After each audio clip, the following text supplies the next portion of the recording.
السلام علیکم ورحمۃ اللہ وبرکاتہ بھائیوں اور بہنوں۔ اس ویڈیو میں ہم ترجمہ کریں گے یا اردو ٹرانسلیشن کریں گے سورہ مزمل کی۔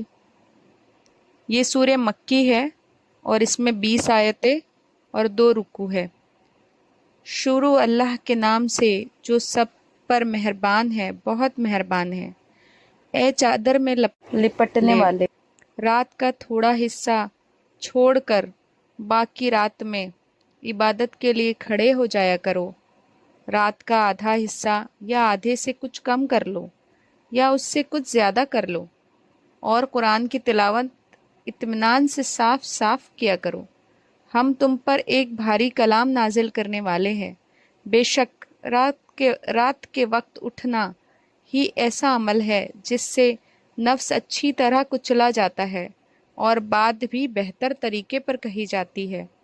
دن میں تو تم لمبی مصروفیت میں روا دوا رہتے ہو، اور اپنے پروردگار کے نام کا ذکر کرو، اور سب سے الگ ہو کر پورے کے پورے اسی کے ہو رہو۔ وہ مشرق و مغرب کا مالک ہے، اس کے سوا کوئی معبود نہیں، اسی لیے اسی کو کارساز بنا لو، اور جو باتیں یہ کافر لوگ کہتے ہیں ان پر صبر سے کام لو اور خوبصورتی کے ساتھ اس سے کنارہ کر لو۔ اب ہم شروع کرتے ہیں سورہ مزمل کی تفسیر۔ یہ پیار بھرا خطاب حضور اقدس صلی اللہ علیہ وسلم سے ہے۔ کس کا ہے؟ اللہ کا۔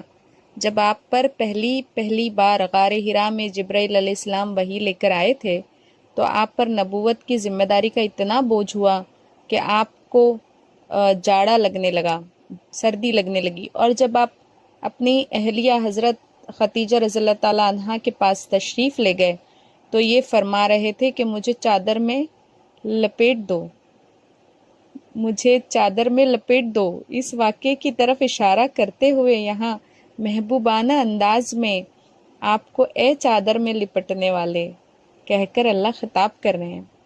اس آیت میں آپ کو تہجد کی نماز کا حکم دیا گیا ہے۔ اکثر مفسرین کے مطابق شروع میں تہجد کی نماز نہ صرف آن حضرت صلی اللہ علیہ وسلم پر بلکہ تمام صحابہ پر فرض کر دی گئی تھی، اور اس کی مقدار کم سے کم 1/3 رات مقرر فرمائی گئی تھی۔ یہ فرضیت بعض روایت کی روح سے سال بھر تک جاری رہی۔